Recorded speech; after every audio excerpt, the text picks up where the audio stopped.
Hello दोस्तों, good morning, जोहार, नमस्कार।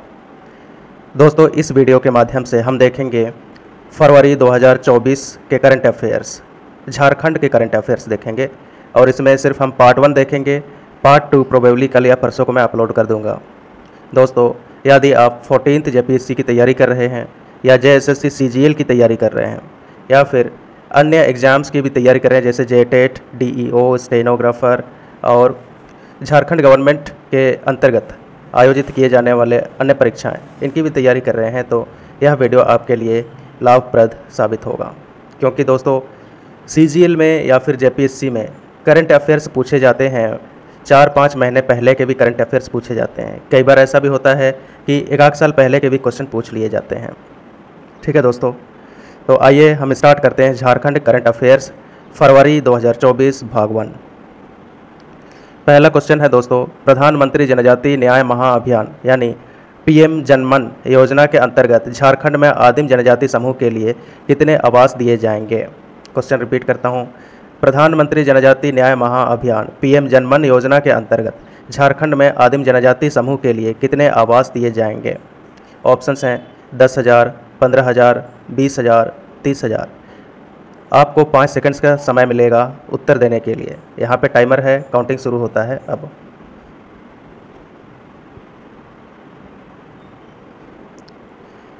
इसका सही उत्तर है 20,000। तो 20,000 आवास दिए जाएंगे। ठीक है दोस्तों, यहाँ पे उत्तर का विवरण आप देख सकते हैं। रुपए 2 लाख की राशि दी जाएगी, मतलब एक परिवार को 2 लाख रुपए की राशि दी जाएगी आवास बनाने के लिए, पक्का घर बनाने के लिए पीएम जनमन के अंतर्गत। फिर 4 किस्तों में दी जाएगी। पहली किस्त रुपए 30,000 की दी जाएगी। ठीक है दोस्तों, इस योजना के अंतर्गत जो राशि दी जाएगी 2 लाख रुपए की दी जाएगी, 4 किस्तों में दी जाएगी और पहली किस्त 30,000 रुपये दी जाएगी। 11,000 आदिम जनजाति परिवारों को मिलेगा पक्का घर। चलते हैं अगले क्वेश्चन पर। झारखंड के मुख्यमंत्री ने निम्नलिखित में से किस शहर को नया जिला बनाने की बात कही। ठीक है, आपके पास ऑप्शंस हैं चक्रधरपुर, जमशेदपुर, चान्हो, मोरी। 5 सेकंड्स का समय है आपके पास, फटाफट सोचिए और उत्तर करिए। काउंटिंग शुरू होता है अब।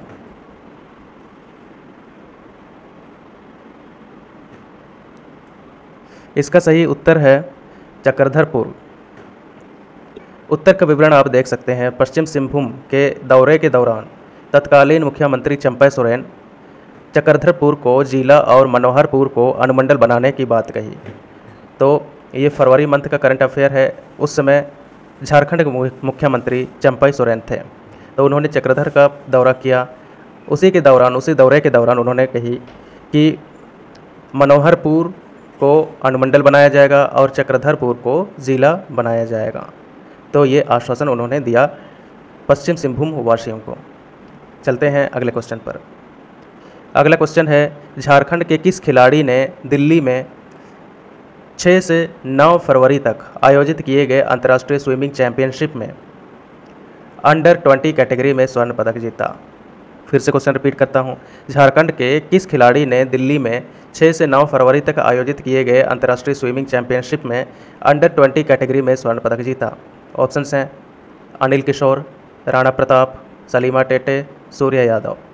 आपके पास 5 सेकंड्स हैं, फटाफट सोचिए और उत्तर दीजिए।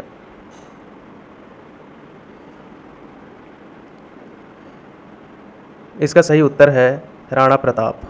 राणा प्रताप जमशेदपुर के मानगो के निवासी हैं। उसने 20 मीटर ब्रेस्ट स्ट्रोक में स्वर्ण पदक जीता। तो ये आप याद रखेंगे। नेक्स्ट क्वेश्चन है, बिरसा हरित ग्राम योजना के अंतर्गत 2024-25 के दौरान कितने एकड़ क्षेत्र में बागवानी का निर्णय लिया गया है। तो झारखंड गवर्नमेंट ने कितने क्षेत्र में बागवानी करने का निर्णय लिया है बिरसा हरित ग्राम योजना के अंतर्गत। ऑप्शंस हैं 15,000 एकड़, 30,000 एकड़, 50,000 एकड़, 60,000 एकड़। आपके पास 5 सेकंड्स हैं, समय शुरू होता है अब।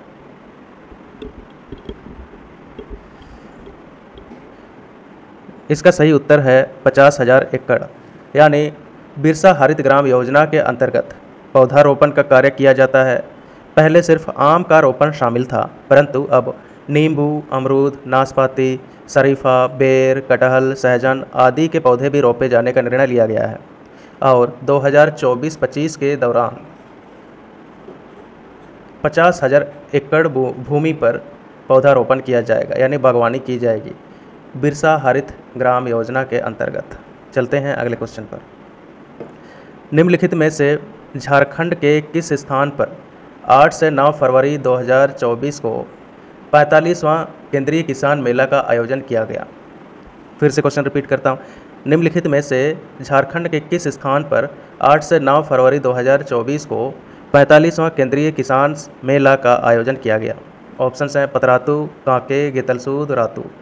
5 सेकंड्स हैं आपके पास, शुरू होता है अब। इसका सही उत्तर है गेतलसूद। गेतलसूद में 8 से 9 फरवरी 2024 को 45वां केंद्रीय किसान मेला का आयोजन किया गया। तो ये जगह आप याद रखेंगे, काफ़ी इम्पोर्टेंट है। अगला क्वेश्चन है, रांची के खेल गांव में आयोजित 67वीं राष्ट्रीय स्कूल खेल के तहत अंडर 19 प्रतियोगिता में झारखंड के किस खिलाड़ी ने रजत पदक हासिल किया? क्वेश्चन रिपीट करता हूँ। रांची के खेल गांव में आयोजित 67th राष्ट्रीय स्कूल खेल के तहत अंडर 19 प्रतियोगिता में झारखंड के किस खिलाड़ी ने रजत पदक हासिल किया?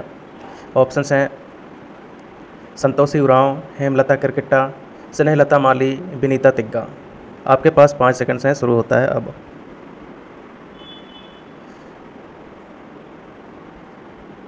इसका सही उत्तर है संतोषी उरांव। तो ये नाम आप याद रखेंगे। क्वेश्चन ऐसे भी बन सकता है कि संतोषी उरांव कौन है? तो ये एक खिलाड़ी हैं जिसने अंडर 19 प्रतियोगिता में झारखंड में आयोजित किए गए 67वीं राष्ट्रीय स्कूल खेल प्रतियोगिता में रजत पदक हासिल किया। ठीक है दोस्तों, चलते हैं आगे। अब हम देखते हैं झारखंड बजट, क्योंकि ये फरवरी महीने में ही झारखंड बजट प्रस्तुत किया गया था लेजिस्लेटिव असेंबली में। तो इससे भी क्वेश्चन बनने के काफ़ी चांसेस हैं और बनते ही हैं दोस्तों। जेपीएससी में कई बार इससे क्वेश्चन भी पूछा गया है बजट से रिलेटेड। तो आइए देखते हैं। ये 27 फरवरी को झारखंड के वित्त मंत्री ने पेश किया था स्टेट बजट। तो आइए स्टार्ट करते हैं। पहला क्वेश्चन है झारखंड बजट से। झारखंड बजट 2024-25 के दौरान सकल राज्य घरेलू उत्पाद GSDP कितना रहने की उम्मीद है? तो ये एक डेटा है दोस्तों। ऑप्शंस हैं 4,70,104 करोड़, 4,50,100 करोड़, 3,50,000 करोड़ या 5 लाख करोड़। तो आपके पास 5 सेकंड्स हैं, शुरू होता है अब।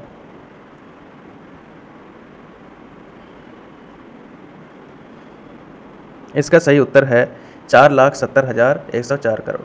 दोस्तों ये डेटा आपको लगता होगा कि इम्पोर्टेंट नहीं है, लेकिन मैं आपको बता दूं कि जेपीएससी की परीक्षा में 2024 में जो जेपीएससी की परीक्षा ली गई थी उसमें ये डेटा पूछ लिया गया था, इस तरह का डेटा। और काफ़ी लोग कंफ्यूज हो गए थे क्योंकि डेटा तो जनरली किसी को ज़्यादा याद नहीं रहता है।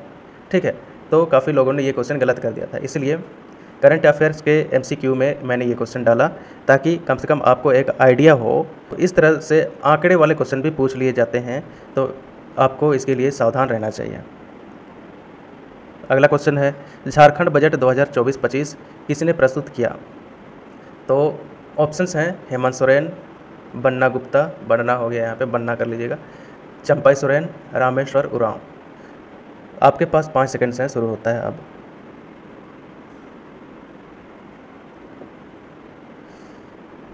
इसका सही उत्तर है रामेश्वर उरांव। रामेश्वर उरांव तत्कालीन वित्त मंत्री रहे थे फरवरी महीने में जब बजट पेश हो रहा था 2024-25 के दौरान। तो इन्होंने झारखंड का बजट पेश किया।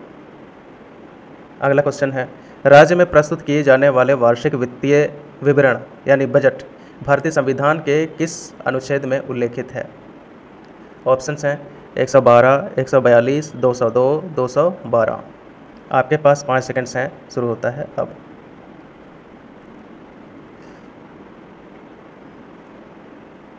इसका सही उत्तर है दोस्तों 202।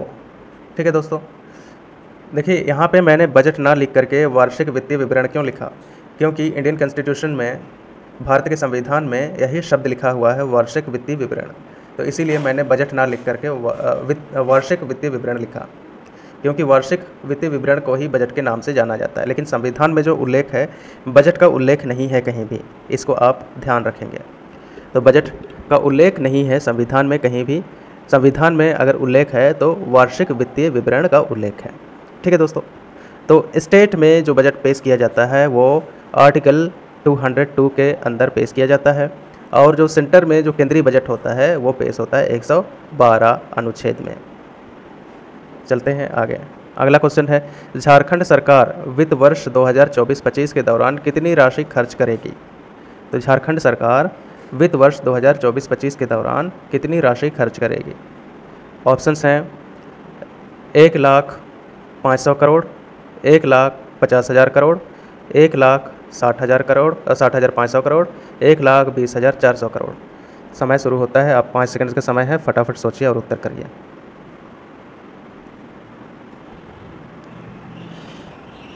इसका सही उत्तर है 1,20,400 करोड़।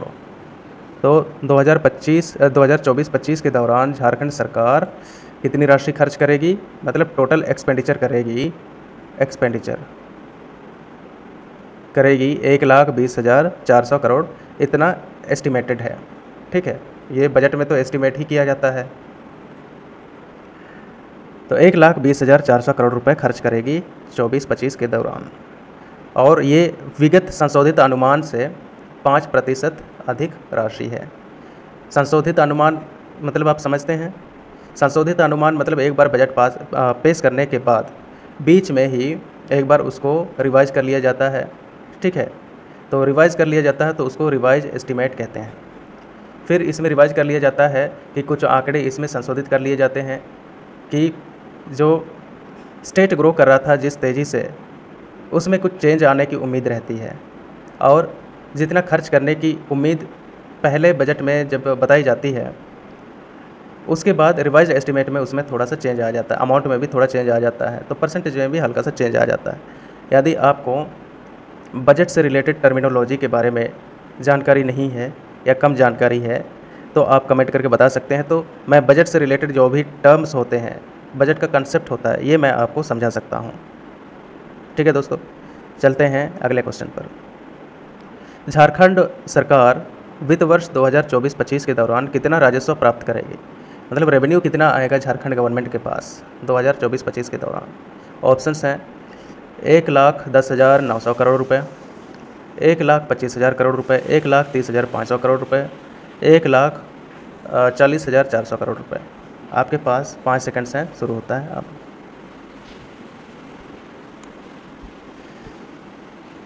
इसका सही उत्तर है 1,10,900 करोड़ रुपए, और ये विगत संशोधित अनुमान से 8% अधिक है। ठीक है दोस्तों, तो झारखंड सरकार के पास जो अमाउंट आएगा 2024-25 के दौरान राजस्व के रूप में वो 1,10,900 करोड़ रुपए है, और जो इससे पहले जो अनुमान लगाया गया था उसका संशोधित अनुमान से 8% ये अधिक रहेगा। चलते हैं आगे। झारखंड सरकार ने वित्त वर्ष 2024-25 के दौरान वित्तीय घाटा का लक्ष्य कितना निर्धारित किया है? ठीक है, तो वित्तीय घाटा फिस्कल डेफिसिट कितना निर्धारित किया है झारखंड की सरकार ने? 2%, 4%, 5% या 7%? देखो दोस्तों, मैं आपको एक चीज़ बता दूं कि इस बार जेपीएससी के मेंस की परीक्षा में जो ऑब्जेक्टिव्स पूछे जाते हैं, ऑब्जेक्टिव क्वेश्चंस पूछे जाते हैं, उसमें ये चीज़ शामिल कर लिया गया था।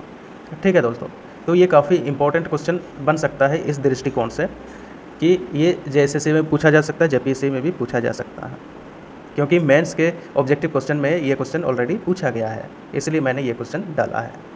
ठीक है, तो इससे आप समझ सकते हैं इसकी ग्रेविटी को कि कितना इंपॉर्टेंट है ये क्वेश्चन। तो चलिए, 4 ऑप्शंस हैं आपके पास, 5 सेकंड्स हैं, शुरू होता है अब।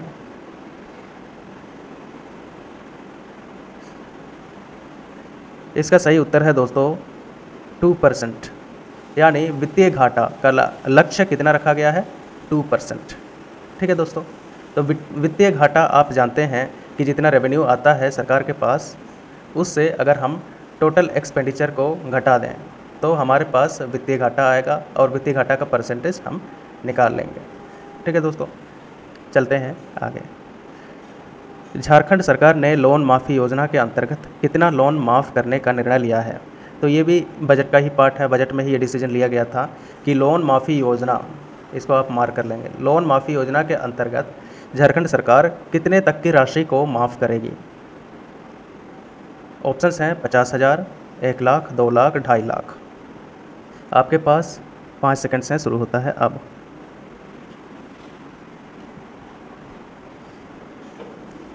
इसका सही उत्तर होगा 2 लाख रुपए।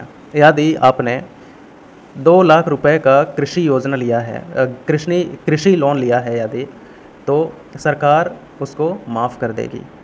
ठीक है दोस्तों, तो यदि आपने 2 लाख रुपए तक का लोन लिया है कृषि के अंतर्गत, कृषि के लिए आपने लिया है, तो उस लोन को माफ़ करेगी झारखंड की सरकार। चलते हैं अगले क्वेश्चन पर। अगला क्वेश्चन है, मानकी मुंडा स्कॉलरशिप योजना के अंतर्गत तकनीकी शिक्षा में महिलाओं की भागीदारी बढ़ाने के उद्देश्य से डिप्लोमा कर रही छात्राओं को प्रतिवर्ष कितना स्कॉलरशिप दिया जाएगा? फिर से क्वेश्चन रिपीट करता हूँ। मानकी मुंडा स्कॉलरशिप योजना के अंतर्गत तकनीकी शिक्षण में महिलाओं की भागीदारी बढ़ाने के उद्देश्य से डिप्लोमा कर रही छात्राओं को प्रतिवर्ष कितना स्कॉलरशिप दिया जाएगा?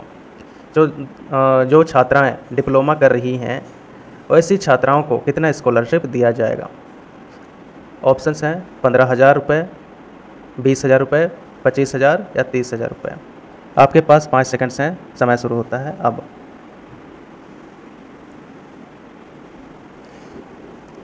इसका सही उत्तर है 15,000 रुपये। दोस्तों, इस योजना का उद्देश्य ये है कि महिलाओं की पार्टिसिपेशन बढ़ाई जाए एजुकेशन के क्षेत्र में, तकनीकी एजुकेशन के क्षेत्र में, तकनीकी शिक्षण के क्षेत्र में। ठीक है दोस्तों, तो इसके अंतर्गत 15,000 रुपये प्रति वर्ष दिया जाएगा स्कॉलरशिप के रूप में। अगला क्वेश्चन है, मानकी मुंडा स्कॉलरशिप योजना के अंतर्गत तकनीकी शिक्षण में महिलाओं की भागीदारी बढ़ाने के उद्देश्य से डिग्री छात्राओं को प्रति वर्ष कितना स्कॉलरशिप दिया जाएगा? जो छात्राएं, जो फीमेल स्टूडेंट्स डिग्री का कोर्स कर रही हैं, उन महिलाओं को, उन छात्राओं को कितनी राशि दी जाएगी स्कॉलरशिप के रूप में प्रति वर्ष? ऑप्शंस हैं 15,000, 20,000, 25,000 या 30,000 रुपये। समय शुरू होता है अब।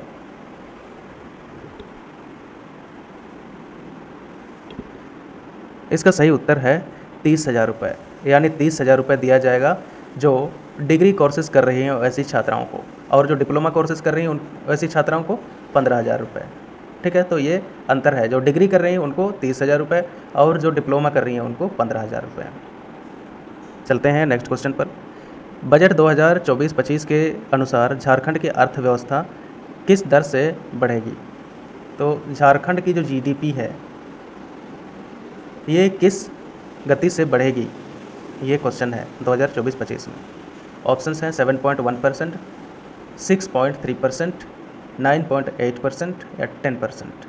आपके पास 5 सेकंड्स हैं, समय शुरू होता है अब।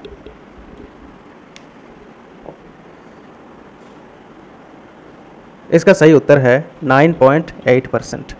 तो 9.8% से ग्रो करने की उम्मीद है झारखंड की अर्थव्यवस्था। ठीक है, चलते हैं अगले क्वेश्चन पर। अगला क्वेश्चन है, ये थोड़ा सा जेपीएससी टाइप का क्वेश्चन है। जेपीएससी में इसी तरह का क्वेश्चन पूछा जाता है।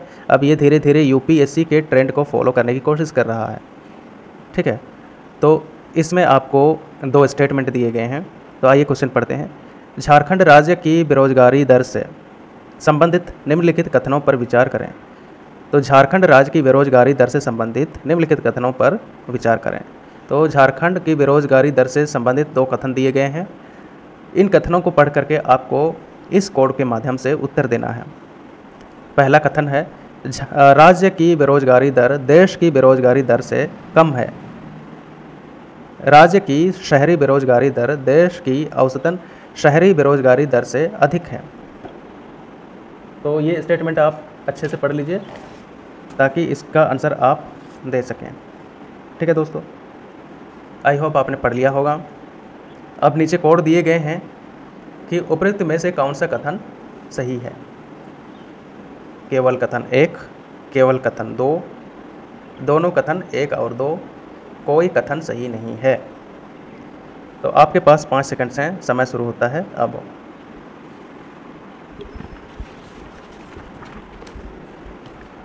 इसका सही उत्तर है दोस्तों ऑप्शन सी, दोनों कथन 1 एवं 2, यानी दोनों कथन सही हैं। ठीक है दोस्तों, तो राज्य की बेरोजगारी दर जो है वो देश की बेरोजगारी दर से कम है, अगर औसतन बेरोजगारी दर की बात करें तो। लेकिन अगर शहरी बेरोजगारी दर की बात करें तो ये देश की शहरी बेरोजगारी दर से अधिक है। ठीक है, तो आई होप यहाँ पे मैं आपको थोड़ा सा समझा देता हूँ कि जो जुलाई के मंथ में सर्वे हुआ था, जुलाई के मंथ में 2023 में जो सर्वे हुआ था उसके अनुसार 1 साल का डेटा ले लिया गया था, जुलाई 2022 से जून 2023 तक का डेटा लिया गया था। इससे पता चलता है कि झारखंड का जो बेरोजगारी दर था वो 1.7% कम था। ठीक है, देश के बेरोजगारी दर से। देश की बेरोजगारी दर कितनी थी? 3.2%। तो इससे झारखंड की बेरोजगारी कम थी, अगर औसतन बेरोजगारी दर की बात करें तो। लेकिन अगर शहरी बेरोजगारी दर की बात करें तो शहरी बेरोजगारी दर, राज्य की बेरोजगारी दर अधिक थी देश की बेरोजगारी दर से। ठीक है दोस्तों, देश की बेरोजगारी दर जो थी वो 5.4% थी और स्टेट की बेरोजगारी दर, शहरी बेरोजगारी दर, ये थी 6.3%। तो इससे स्पष्ट है कि शहरी बेरोजगारी दर की बात करें तो वो स्टेट की ज़्यादा थी, और अगर एवरेज बेरोजगारी दर की बात करें, औसतन बेरोजगारी दर की बात करें तो झारखंड की बेरोजगारी दर कम थी। तो आई होप आप स्पष्ट हो गए होंगे। ठीक है, तो ये 17 क्वेश्चन थे फरवरी मंथ के करंट अफेयर्स का पार्ट 1 में। तो आगे हम पार्ट 2 भी देखेंगे, 1-2 दिन बाद मैं पार्ट 2 अपलोड कर दूंगा। ठीक है दोस्तों, यदि करंट अफेयर्स से रिलेटेड कोई क्वेरी हो, इसको किस तरीके से और अच्छे से बनाया जा सकता है, यदि आपके पास कोई सुझाव हो तो आप बिल्कुल कमेंट बॉक्स में कमेंट करें, इससे मुझे मोटिवेशन मिलेगा और अगर मुझसे कहीं गलतियां हो रही हों तो मैं उसको सुधार भी पाऊँगा। ठीक है दोस्तों, तो आज के लिए बस इतना ही। Thanks a lot for watching.